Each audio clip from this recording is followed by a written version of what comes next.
চাওক অসমত যদি হিমন্ত বিশ্ব শৰ্মা মুখ্যমন্ত্ৰী নহ'ল হৈ মানুহৰ হয়তো আফচোচ থাকিল হৈ যে মুখ্যমন্ত্ৰী হ'ব লাগে আৰু বৰ্তমান তেওঁৰ সহায়ে থকা পীযুষ হাজৰিকা আৰু জয়ন্ত মল্লবৰুৱাৰ বডি লেংগুৱেজ কথা কোৱাৰ ভংগীমা মানুহক সকলো সময়তে ঠাট্টা মস্কৰা কৰা যিটো প্ৰৱণতা তাক দেখি অসমৰ অতি কমেও ৯৫%তকৈ অধিক মানুহে তেওঁলোকক ঘৃণা কৰে।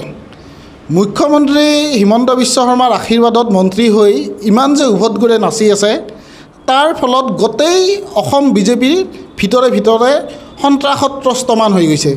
গতিকে বিজেপিৰ যিখিনি নৈতিকতা যিখিনি আদৰ্শ লৈ ইমান দিনত সাধাৰণ কৰ্মীসকলে বিজেপিৰ লগত জড়িত আছিল, এই পুৰণা কংগ্ৰেছৰ পৰা যোৱা কংগ্ৰেছক ঢকা দি বিজেপিত যোৱা এইসকল পীযুষ জয়ন্ত মল্লৰ দৰে ব্যক্তিৰ উৎপাতত সাধাৰণ বিজেপি কৰ্মীসকলে ত্ৰাহি মধুসূদন দেখিছে, যাৰ ফলত চৰকাৰখনেতো খালি ঋণ লৈয়ে চলি আছে। গতিকে এতিয়া পুৰণা বিজেপি নেতাকৰ্মীসকলে সকলোখিনি অনুমান কৰিছে যে আকৌ বিজেপিত থাকিলে জনসাধাৰণৰ প্ৰতি অন্যায় কৰা হ'ব।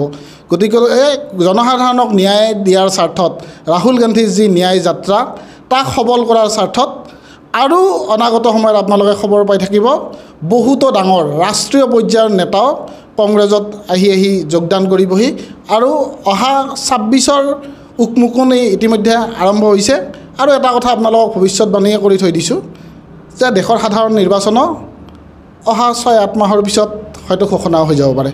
গতিকে নিষ্ঠাৱান বিজেপি কৰ্মীসকলক যিসকলে ৰাইজৰ কাৰণে কাম কৰিব খোজে তেওঁলোকক আমি অতি আন্তৰিকতাৰে কংগ্ৰেছ দলৰ নীতি আদৰ্শত থাকি ৰাইজৰ চৰণত থাকি সেৱা কৰাৰ কাৰণে আমি আমন্ত্ৰণ জনাইছোঁ।